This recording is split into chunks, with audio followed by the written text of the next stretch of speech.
Hey, how you doing? Lucas here. I just wanted to give you a quick little update about the Training Log Season 2. Welcome back, first off. This is the first video of it. What we're going to do is show you this first episode with Jen Reagen. It was great, it looks great, everything about it's great. But from there on out, me and Noah got very busy with the end of the semester, didn't have any time to film any others, so we're moving to an audio-only approach from here on out, even though this quality of this video looks great. We're moving to audio only. I think most of you listen audio only anyway, and it'll be great. We'll have more time to get more episodes out, talk to more unique, different people. It'll be great. But first and foremost, enjoy episode 1 of season 2. Enjoy the rest of your summers. We'll be talking to you guys through this podcast, through there. So we will see you. Enjoy the episode. So, welcome to our interview with now a very special guest, Jen Reagen, our first episode of the new season. We are very excited about that. So, hello, Jen, and why don't you take the time now to introduce yourself to all the people out there for those who may not know you. Yeah, hello, guys. My name is Jen Reagen. I currently am a junior at SUNY Brockport. I run cross-country indoor and outdoor track, and I'm also a sports photographer. On Instagram, you might know me as Jen Reagen Photo. Over the past couple years, I've kind of gained a little bit of a following in like the Rochester area, and then the SUNY conference as well. So, and I do that for the school for athletics, and I also do it for D3 Glory Days. Awesome. So, first question, what first got you into running? Yeah, so I'll say I was kind of following in my older sister's footsteps. So my first sport was basketball. I basically played every sport growing up, and the fall sports were really not clicking for me. I tried soccer, field hockey, things like that. And so she joined the track team in middle school, and I just basically wanted to be on the same team as her to annoy her as her little sister. So that's what I did. And I started as a sprinter. I was a sprinter for about a month, and then something inside of me was like, you know what, this is too easy. I really want to challenge myself, because like growing up in kind of a sports family, you know, my dad was a coach. Like it was just kind of ingrained in me from the beginning to always challenge myself in some capacity. So I switched to the distance side of things in middle school. And I didn't end up joining cross country until freshman year of high school. Honestly, not really sure why, but yeah, so from making the switch, I just kind of fell in love with it from there. Yeah, that sprinter distance runner pipeline kind of goes strong in a lot of ways. I guess the next logical question would be then to ask, what got you into photography? Yeah, so there's another pipeline, injured athlete to photographer. So I entered my junior year right before COVID, and at this point, like I had already asked my parents for a camera for probably a couple years at this point, because like I'm very artistic, like math, science, not my thing. English, writing, art, that's, you know, that's things that I really enjoy doing, and like they come naturally to me. So yeah, I was asking my parents for a camera for a while. And that cross country season, I ended up getting a stress fracture in my foot. So I ended up finishing the season on a broken foot. Not smart, don't recommend. But that following basketball season, I was on the bench the whole season. And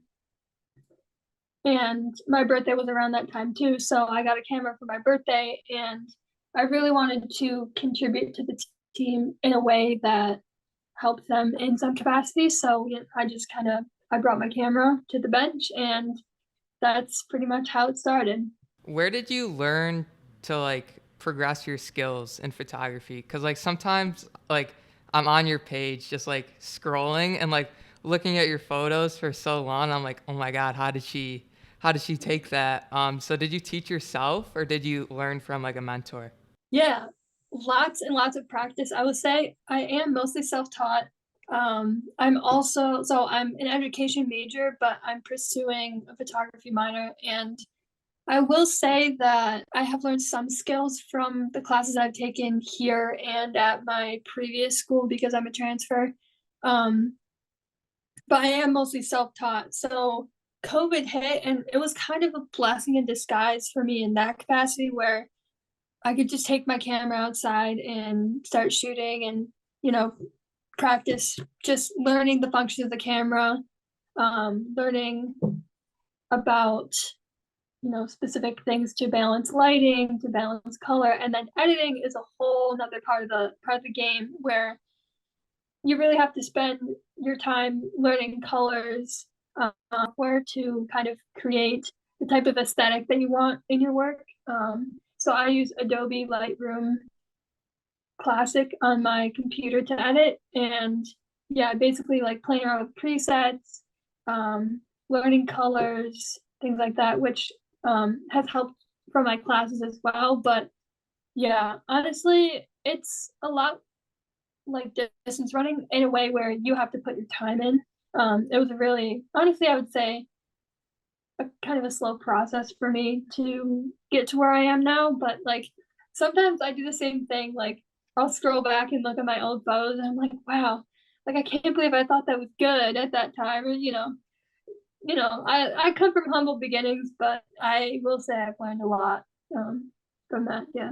So I have so many questions in terms of how the photo stuff and the running stuff intersect because, well, one, this is the training log podcast. It's a lot about running, but also just because it's something that I myself am also trying to, not photography, but just like digital, like I do a lot of video making stuff and just like how to kind of balance the two. So I guess my first question would be, have you ever photographed the same meet where you're also partaking in a race before? And is that a difficult challenge to manage? Yeah, so that is pretty much what I do every week. Oh, okay. Yeah, so when I got to college, I went to a school in Rochester called Roberts Wesleyan for 2 years before this. And I'm not really sure, it's kind of fuzzy how I started bringing my camera to meets, but the main goal was to give the seniors something to look back on because like I was like, oh my gosh, wait, these guys, they're going to be done like college, and then it's it for a lot of them. So I was like, even if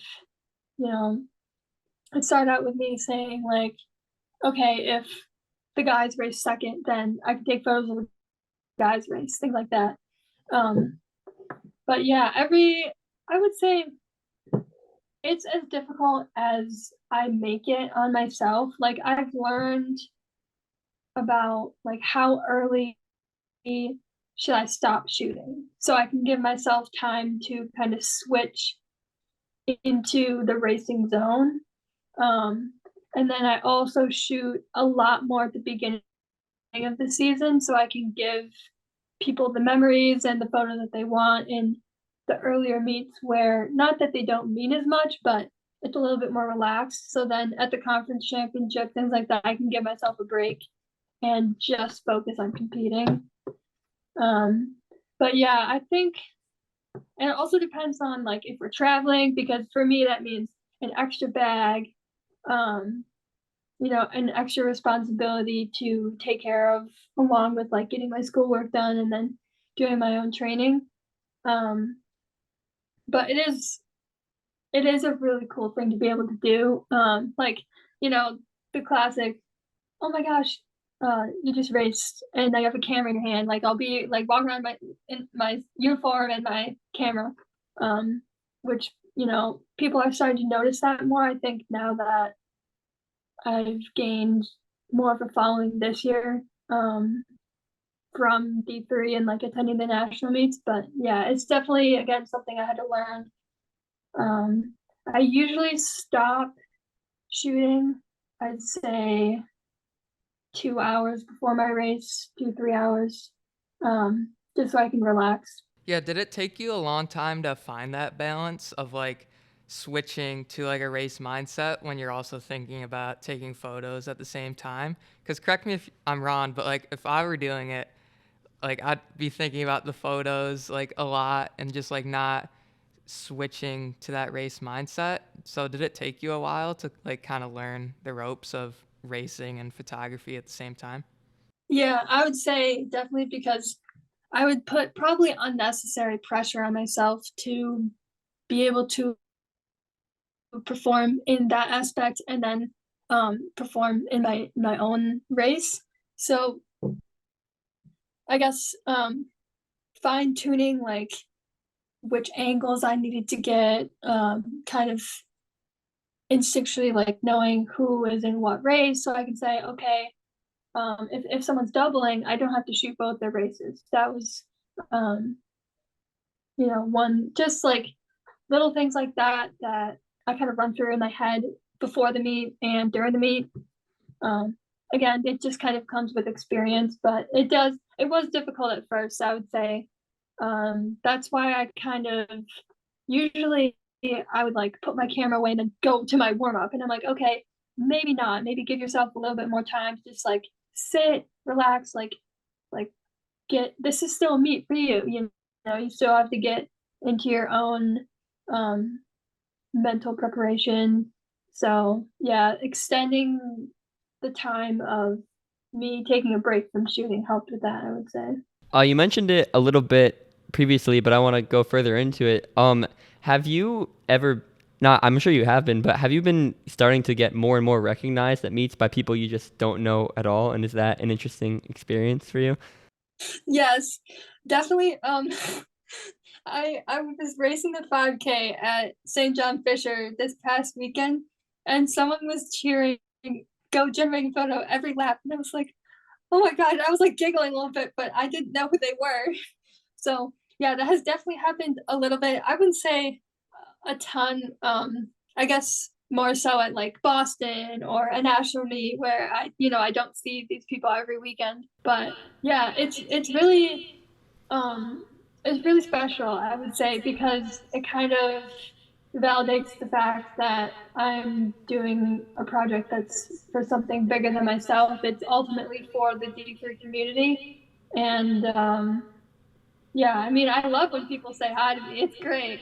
Yeah, like you said, most people know you like outside of like your team and the Suniacs is like taking photos, but like you're a crazy good runner too. So you're running the 10K at Suniacs, right? Yes. How excited are you for that, and how has your training been leading up to that? Yeah, I'm really excited. The 10K is kind of in my focus this year, um, which has been really nice, um, to really tap into what I love, and what I love is the longer races. Um, I would say training this year has been really unexpectedly good. So I came into Brockport this fall, and adjusting to a new training program, plan, things like that it's real, At first I was a little nervous because this program is a lot more like speed oriented than I was used to, or like we touch all the bases. Like even though I'm a 10K runner, I still do speed development, things like that. And at first I was like, like I don't know if this is gonna work, but I'm like, okay, you have to give it a few months. Um, and I did, and this year, honestly, I think there's been only like 4 or 5 races where I haven't run a PR. So that really says something about how the training is working for me. And the fact that like I can still run the higher volume that I do, adding some intensity that I didn't previously have, really worked out for me, along with, lifting, strength, things like that. But yeah, I would say training has been going really well. I've been able to do some things in workouts that I never would have thought I'd been able to do this year. So it's been very, very confidence boosting, I would say, going into this weekend. So obviously we had our episode with Jared before where he dove a lot into the Brockport training side, but I'm just curious on what the training of like a 10K runner, like mileage stuff and how all that, like workouts that you're doing, if you're allowed to share. I don't know how much of a secret it is, but just what it is that you're doing. Yeah, I mean, for secrets, like not everything is gonna work for everyone. Like when it comes down to it, it's not rocket science, it's just running. So like I think, runners should be able to support one another and, across the board no matter what. But like in terms of training, I'm gonna pull up my log so I can have a few examples. I am on the higher end of volume, so for me it's about 60 miles a week. I peaked in cross at 65, but I'm really hoping to hit 70 this summer. That's the goal, which, it's doable. But so we do a lot of tempo work, broken tempo work, whether that's miles or thousands. I think a key workout for me this year were the breakdown workouts. So it's either like a 1K breakdown workout or 600 breakdown. And the paces get faster as we go down the ladder. So it'll be like a K, 800, 600, 400, 200. So the paces get faster, but the rest decreases. So it really helps with your lactate tolerance. Those workouts have been key for me, but honestly, like tempo is bread and butter for pretty much, if you're going to be a distance runner, you need tempo. So I don't really think there's anything special about that. But for me, yeah, I would say the ladder workouts are the best. Dang, that's more mileage than both of us have ever Yeah. run ever. I was about to say our goal is 70 over the summer. Yeah. And I'm like looking at that now as like a big goal to reach. Yeah, I right mean, now. and it is, Yeah. but I'm excited for it. Yeah. So you talked a little bit about Brockport and training, but what about the culture there? Because all I hear about Brockport is good things, like in the culture and just like the team atmosphere, especially having so many people on the team. So can you touch a little bit about like, especially the difference transferring in, like how you're finding the culture? Yeah, so I was going to talk about that a little bit too, but my previous team was pretty small. I would say Brockport. I really like that because like pretty much until we split off to our like specific disciplines, I always have a group to work out with, which even in the thick of the semester when, you're getting bogged down with a lot of schoolwork and things like that, it's nice to always have a group of people to run hard with or, do your easy runs with. But the culture, I would say, transferring in, preseason vibes were awesome. And I would say one thing that this team does very well is lifting each other up no matter what. Like if you have a bad race, someone will be there to pick you up and remind you that one race doesn't make a season, one race doesn't make a career, things like that. So that has been, I can always count on my teammates being there for me,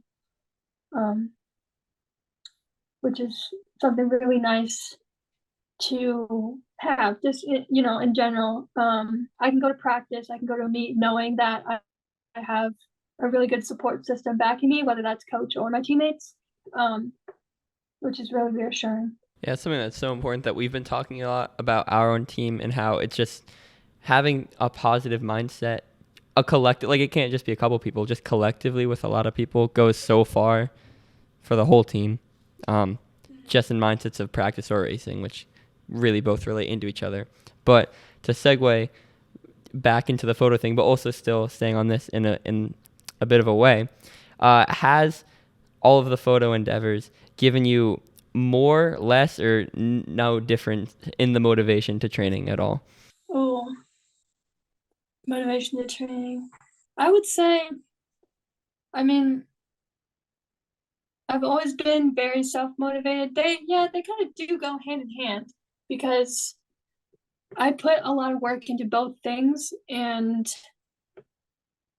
both things have like different aspects about them, if that makes sense, to master. As like editing is a part of it, angles are a part of it, knowing your camera is a part of it, because I also switched brands from Nikon to Canon a few months ago, so there was an adjustment there.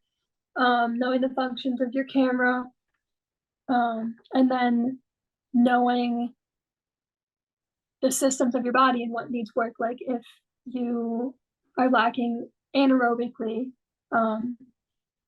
things like that. I would say, yeah, they go hand in hand in a way that in general, it's going well. It kind of, gives me motivation to do well in the other, if that makes sense. No, yeah, it does. And then Next thing, going right into that, is when did you first get into contact, or how did you first start working with D3 Glory Days, and what seems to be like such a prosperous relationship now on both ends? Yes, I love this story. It's so funny. So I was actually at Bucknell last year. It's something crazy that I did. So I raced in the morning at Brockport, and then I hopped in the car with one of my teammates, and we drove to Bucknell to join our team, shoot the night races and things like that. How far of a drive is that? Um, 4 hours? Yeah, approximately 4 hours. Not bad. Got there, and at that time, I already knew I was transferring to Brockport, and I kind of knew what D3 Glory Days was through like connections with the Brockport team. And I started noticing like, oh my gosh, there's a D3 runner lined up against a D1 runner, or like there's a few pro clubs there, so up against a pro. And I was like, you know what? I really like this. This is really cool. And I knew that, D3 was not super prominently talked about because my institution prior was Division 2, and I really didn't hear anything about Division 3, even though I was, I kind of kept up with things in the running world regardless of division. So through that, I sent D3 Glory Days a collab on Instagram. I think this was back when collabs were just becoming a thing on Instagram. That update had just come out a few months prior or something like that. And I did not expect them to accept it, but they did, and I was freaking out. I was like a fangirl. I was like, oh my gosh, no way, this is really happening. And from there, they DM'd me, and Stu DM'd me, and I was like, wow. He thanked me for sharing my stuff, and I started thinking about, wow, outdoor nationals at Fisher. And so I can't remember exactly what we talked about before then, but Stu was very enthusiastic that I had reached out to collab with him as well, because not many people knew that that was an option to do, to share their photos from meets with them. So after we talked about that, I brought up the fact that St. John Fisher is 20 minutes from where I go to school, and it would be a lot cheaper for them to, they didn't have to pay for my travel, housing, things like that, if they needed someone for outdoor nationals. And then, the rest is history. We, the group of us, went out to dinner at the New York Beer Project after the last day of outdoor, and Stu and Noah were like, all right, I think we got our team set here. And again, I was like, whoa, this is so cool. Like, I had no idea that from that moment this would expand to something like as big as it is now. So yeah, I'm really it all came down to fate, I think. Like, if I didn't send that collab, who knows where I would be now, Exactly. And now you've been to some pretty good meets. Like the last couple national meets, you've taken photos for it, which is amazing. And then speaking, earlier you mentioned Boston and stuff. What was your favorite meet to photograph? Oh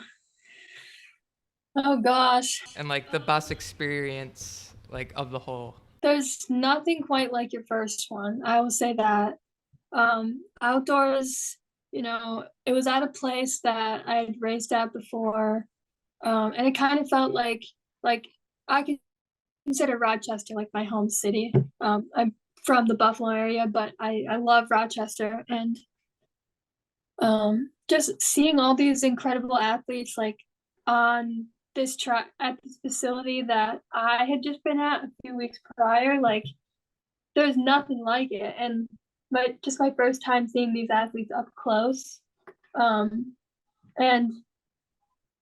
in general, the process of shooting a national meet, that was probably the most tired I have been in a long time. But yeah, I would say the first outdoor national meet. So obviously you didn't like know the D3 Glory Days thing would come about, and now you have a full-blown awesome thing going. What is, now that you've had time to kind of reflect on it, and or I don't know if you have, but reflect on it and see what's been going on, what's the ultimate end goal, if you even know of one, like with photography, what you want to be doing? Oh, end goal. Well, LA 2028.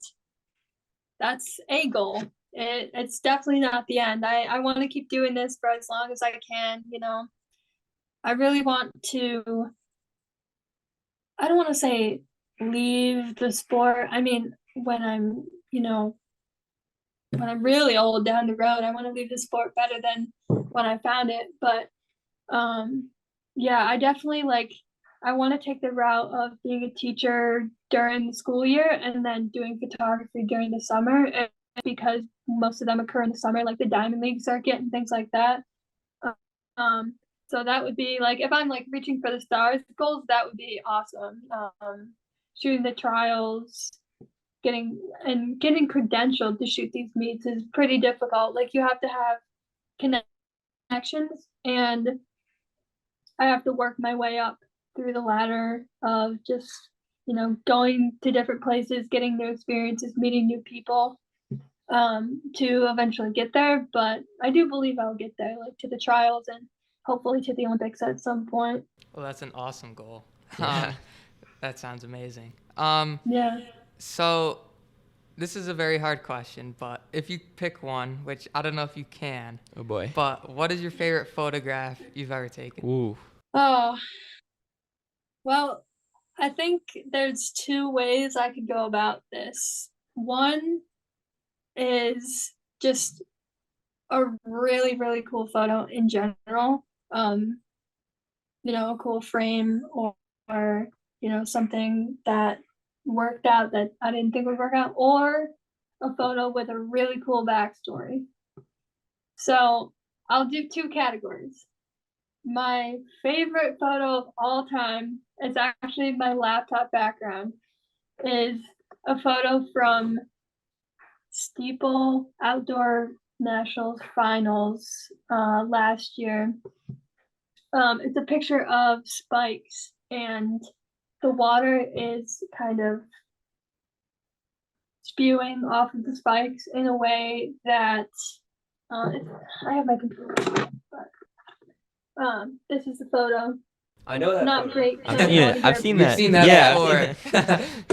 I love it. I love it so much. It just I captured like the water and the spikes in a way that, you know, it's a split second moment when someone's feet are in the water. So yeah, that's I just love that one. That it has a special place in my heart. And I'm gonna do two for stories. I can't. I'm doing two. That's So that's for totally stories, fine. I have one. You know, obviously my teammate John finishing third in the nation at the mile this indoor season.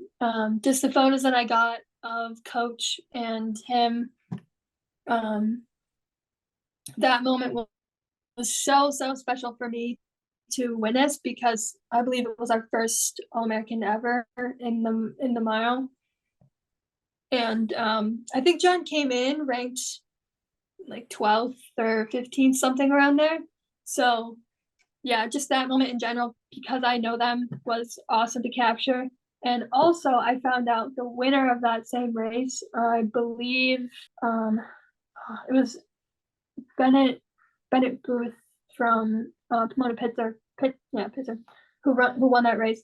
He was blowing kisses to who I now know was his mother, because and he won the mile. So that was just a really cool story that, you know, I was like, wow, I was able to capture that, and he'll have that memory in that frame for a lifetime. That spike photo, I can't even tell just based on the description of it, which one you're talking about. I know I'd seen it. I know I'd seen it a lot. So have you ever, because you mentioned how you are a photography minor, have you ever just, I'm assuming you would do this a lot, at least I would if I were you, just taken some photos from your track endeavors and just use those as like assignments? Because I know in a class where I had to submit a podcast, I'm like, well, that's easy. Like, there you go. Yeah, I have. My final project for class last year was making a photo book. So I was like, yes, perfect. So I just took, um, it was for like, we had to use it like within a certain time period, like April, May, something like that. So I just basically documented the track season of last year in my photo book. And then I used like different elements too, like half of it was in color, half of it was in black and white. But yeah, it is really cool to be able to use my own work. Be like, oh yeah, this is easy. Yeah, so you touched on a little bit of your training a while ago, but like if you had to pick one specific workout that's like just your bread and butter workout that like you own and you know is your favorite, what would you pick? 5 by a mile. I love 5 by a mile at tempo or continuous tempos. But yeah, those are my favorite. Love them. First off, same. I love any kind of mile Okay. repeats. Just cause I mean maybe you don't. I was about to say continuous tempos, especially for me being like an 800 runner, are might be the worst Oh, thing wow. ever. Like, so good job for liking them, but for me, I mean, I know I like them because me and Noah both come from a background of like really low mileage speed based high school stuff. So Okay, getting yeah. getting here and just doing any kind of mile repeats for any how I'm like, wow, actual volume, that's crazy. I like Yeah. that's wild. Oh yeah. But my next thing is I'm assuming this is a question you get a lot, and I'm kind of kicking myself for only thinking to ask it now. Do you often get photos of yourself running? Um, I'm very fortunate to have Jared on the team who's also a photographer. He does shoot less than me, I will say that. But not really. Not really.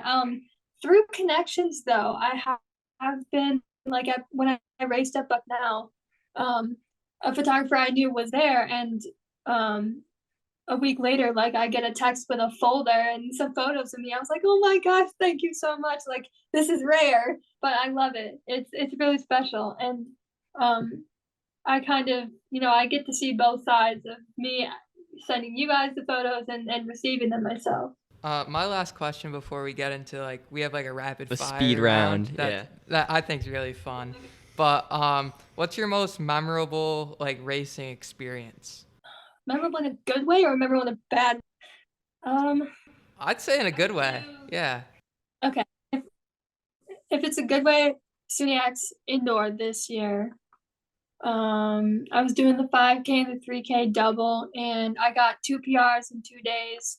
I surprised myself in the 3K because if you know me, I always say I have no foot speed. I can't run a 200 under 35, stuff like that. I'm always like dogging myself for being a distance runner and not having a lot of natural turnovers. So I was very close to breaking 11 in the 3K. And before this year, I had broken 12. So that was really cool. And yeah, like I said, I got a PR in the 5K the day before that, which was very cool. Just because I feel like it's only right, what's your most memorable bad race experience? Okay. Yeah. So, oh,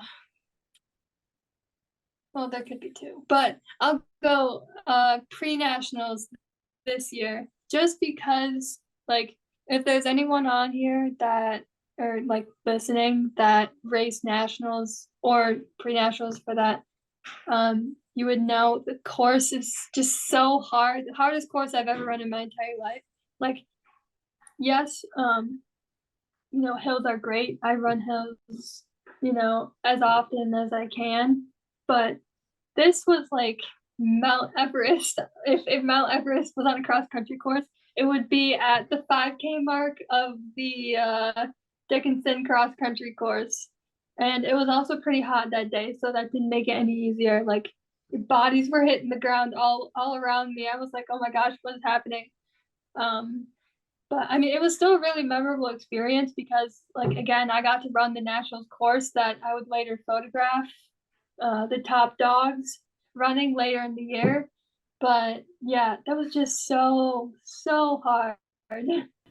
That was at a high school, right? Yeah, yeah. Yeah, I thought that was very Dickinson High interesting. School in Pennsylvania. Yeah. Yeah, I went to watch the national meet as a spectator, and just running around spectating, I was like huffing and puffing, so I couldn't imagine racing it. It was a crazy cross country course, at least for college standards, where most college races just like are loops. Just, Yeah. a loop, It's grass empty loops. field. I'm thankful that it was only one loop, but like the difference in people's forms, like going into the woods versus coming out of the woods, was crazy, and like the place change too. Like the gritty runners really came out to play that day for sure. And that's what cross is really all about in the Yes. end. That's who it rewards. All right, so moving into like our lightning round, speed round, fun round questions. I have to ask, so I'm a Western New York person myself. I'm from Batavia. And going to Oneonta, I get looked at like I'm a psycho for calling it pop instead of soda. So I'm curious, for being you're Western New York.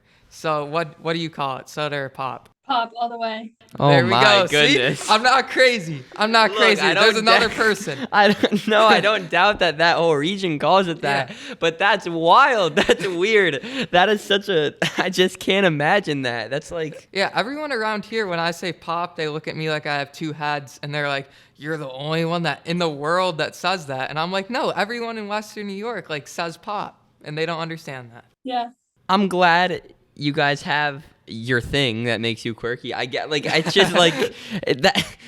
How do I don't even know how to respond to this anymore. It's soda. It's just like pop is like, It's funner to say pop. funner's not a word, and also it's not more fun to say because I don't want to have. I don't want. My English major self kind of cringed at that one, but more fun. Well, yeah, you got some new rapid fire questions here. I'm excited to look at them. Yeah, I only have 4. But No, I mean we can go to some old ones too. yeah.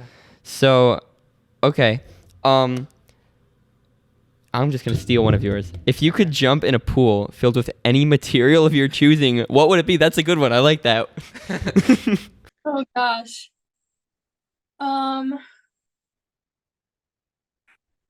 I would say fruit snacks. Ooh. That's a great choice. What kind of fruit snacks? Like Oh, the yeah. Scooby-Doo ones, or like the Mott's? Oh, Welch's. mom. Okay. Yeah. Nice. Who's your favorite artist, and like what's your go-to pre-race song? Oh, I love this one. It's actually his birthday today, Travis Scott.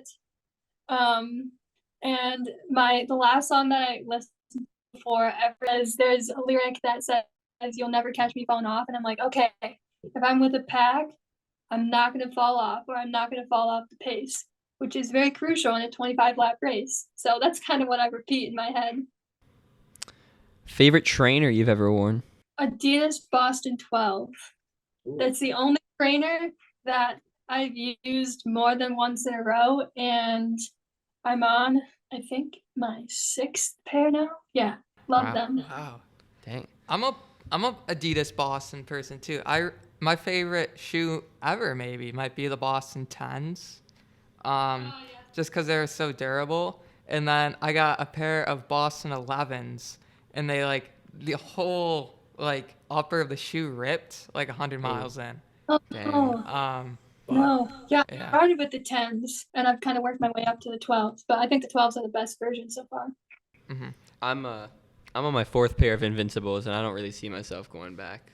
I think they're just too good. But I'm also never. I feel like a Nike sponsored athlete sometimes, so I might as well just stick with it. So Yeah. So this question was a season 1 staple, but if you were one-on-one with an animal, what's the biggest animal you would take on in a fight? Not something too big, probably like a fox, or yeah, like I don't think I would take on like a bear or anything. That seems too much for me. Favorite pro runner? Oh.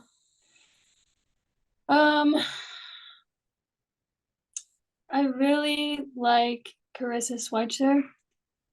Yeah, I would say her or Emma Coburn. Yeah, they're really inspirational. Nice. What's your favorite event to photograph? Steeplechase all the way. I get so many cool effects like from the water, um, things like that. Yeah. And my famous last one is, does Taylor Swift deserve all the praise she gets? Did you listen to the new album?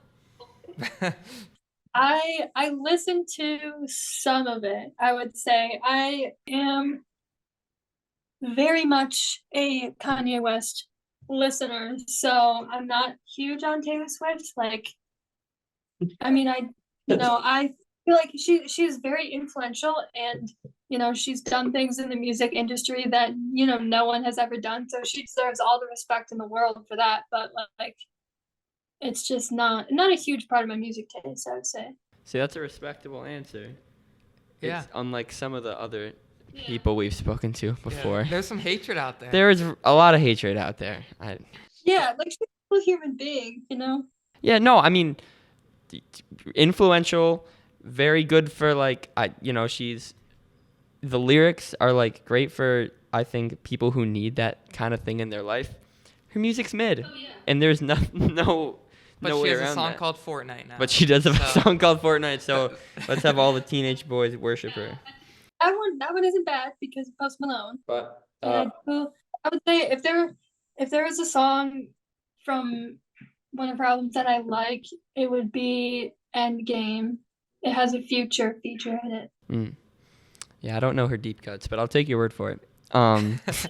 But that is going to do it for all our questioning of you. Thank you so much for being here. We really appreciated it. Our last thing that we always ask to all our guests is that if there's any piece of advice. Wait, no, I have to ask this. Told myself I was going to ask it. And that is, what advice, this will just be the ending wrapping up thing. Okay. What advice would you give to any aspiring photographer out there who wants to just get into sports photography? Don't be afraid to ask questions. More experienced photographers love helping out. There's been lots of times where I myself have asked questions of people higher than me, and just believe in yourself, trust that everything will come together, and you don't have to have super fancy, expensive gear to be able to shoot well. Just learn the basics, learn the fundamentals.